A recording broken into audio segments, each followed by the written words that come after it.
কিন্তু এই যে মেয়ে, তুমি যে 8-10টা ছেলের সাথে জেনা করেছো, তোমার ইজ্জতের কি হবে? তোমার যে সতীত্ব তুমি নষ্ট করেছো। তুমি তো বিয়ের পর কোনো ঘরে গেলে সে হাজবেন্ডও বুঝতে পারবে তুমি আর সতী সাথী নও। তখন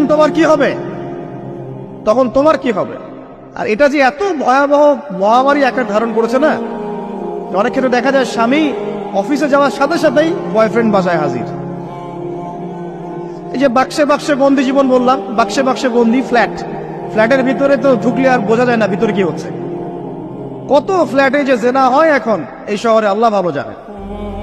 এই ফ্ল্যাটের প্রত্যেকটা ইঞ্চি ইঞ্চি মাটি আল্লাহর কাছে সাক্ষী দিবে। যেখানে যে মাটিতে বসে অবিবাহিত যুবক যুবতী জেনা করেছে আর বিবাহিত যুবক যুবতীরা এবং এই স্বামী স্ত্রী জেনা করেছে, এর ইঞ্চি ইঞ্চি মাটি আল্লাহর কাছে কথা বলবে। এর ইঞ্চি ইঞ্চি মাটি আল্লাহর সামনে কথা বলবে। ইয়াউমাইযিন তুহাদ্দিসু আখবারাহা, সেদিন তুহাদ্দিসু আখবারাহা, জমিন তার খবর বলবে আল্লাহর কাছে। জমিনের কোথায় কোন পাপ হয়েছে সব বলে দিবে। এই জমিনে এখানে দাঁড়িয়ে জেনা করেছে, ওইখানে দাঁড়িয়ে মদ খেয়েছে, ওইখানে কাউকে খুন করেছে, জমিন বলে দিবে।